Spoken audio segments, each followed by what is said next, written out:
Before we begin, this story contains descriptions of biological warfare, human experimentation, vivisection, and mass death.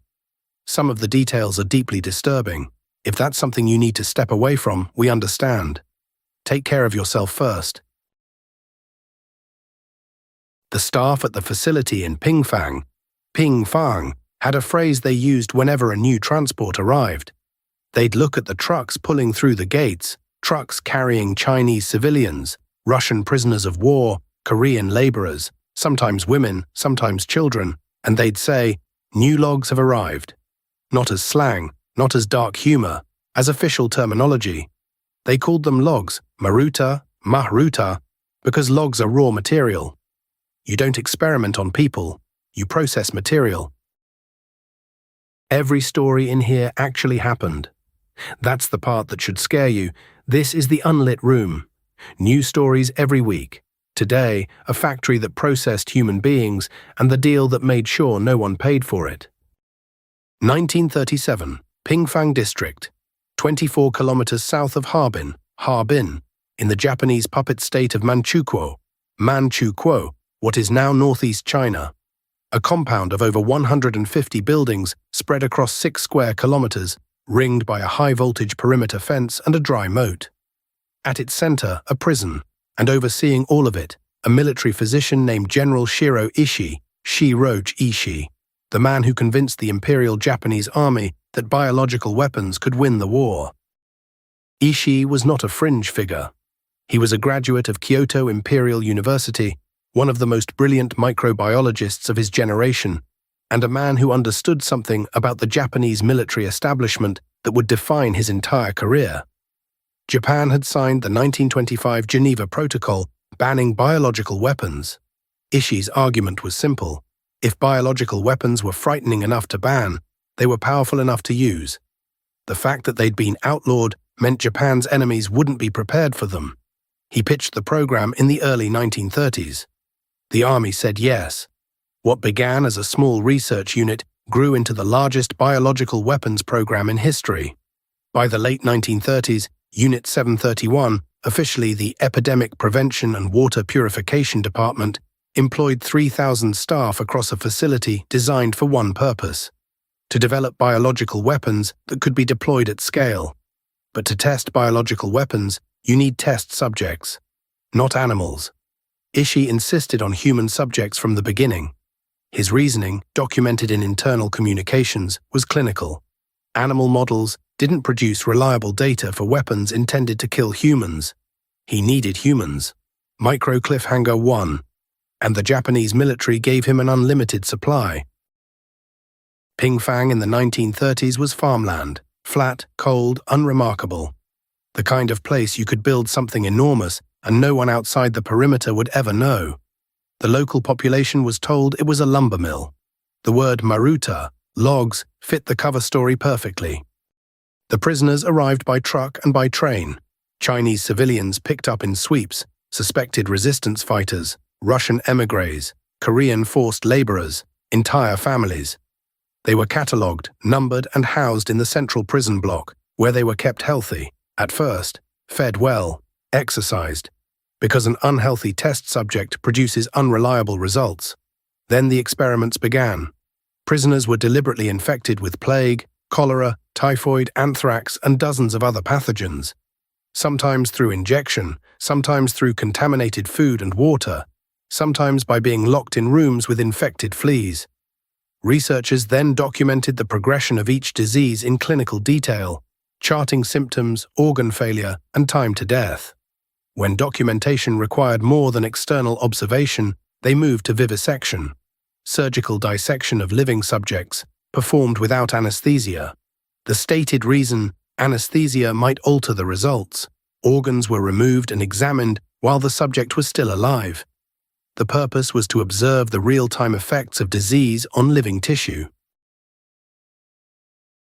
An estimated 10,000 prisoners were killed inside the facility between 1937 and 1945. There are no documented survivors. Not one person who entered Unit 731 as a prisoner is known to have walked out. It's worth pausing on that number: 10,000 people over 8 years. It means that every few days, on average, someone in that compound died from an experiment designed to find better ways to kill even more people.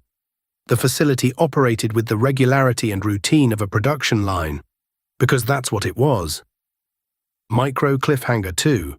But the experiments inside the facility were only half of Ishii's program.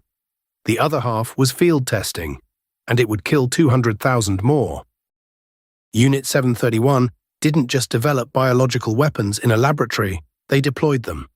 Beginning in 1940, Ishii's teams launched a series of biological attacks on Chinese cities and villages.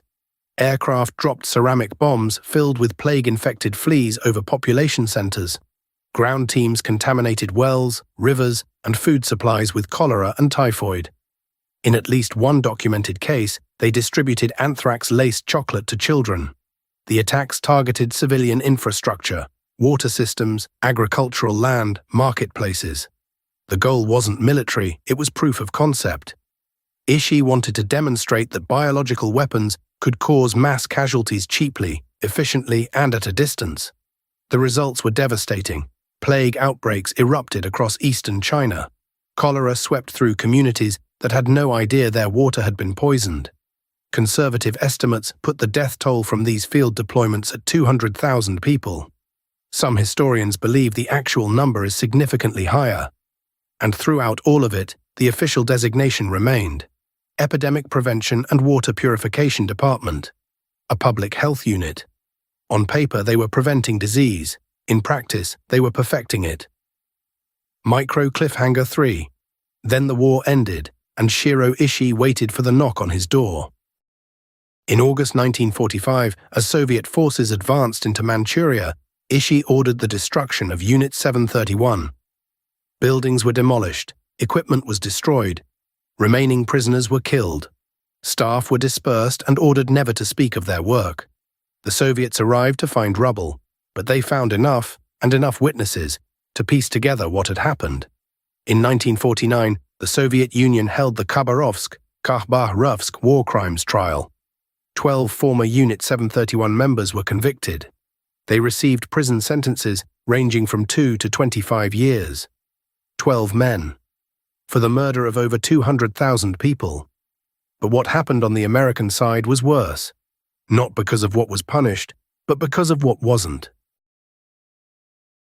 Pause. American military intelligence reached Ishii before any tribunal could, and they came with an offer: full immunity.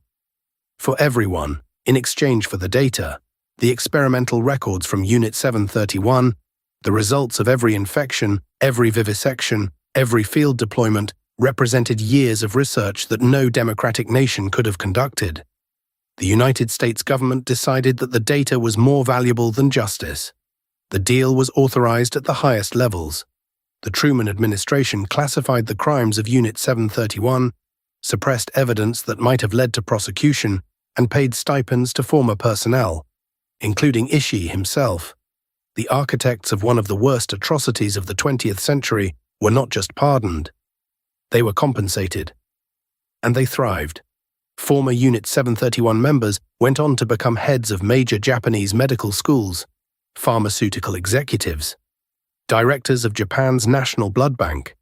The Green Cross Corporation, one of Japan's largest medical companies, was founded by former Unit 731 researchers. The logs were forgotten, the loggers were promoted. In 2002, 57 years after the war ended, the Tokyo District Court formally acknowledged that Japan had conducted biological warfare in China. It took more than half a century for a Japanese court to say out loud what the evidence had shown all along. The story of Unit 731 isn't just about what happened inside those walls. It's about what happened after. It's about the calculation, made by officials in Washington, made by administrators in Tokyo, that some crimes are too useful to punish. That data extracted from atrocity has a market value. That the right paperwork can turn a war criminal into a consultant. 10,000 people walked into that facility, and none of them walked out. And the man who built it died at home in 1959, at the age of 67. He was never charged with a crime. Some stories don't have justice in them. This is one of those stories. More stories like this every week. Subscribe if you want the next one to find you. Follow the Unlit Room wherever you listen. Tell a friend who can't sleep. Subscribers hear this one ad-free. Follow the Unlit Room for the next story. Full story on the main channel. Follow if you're wide awake. That was the Unlit Room. See you in the dark.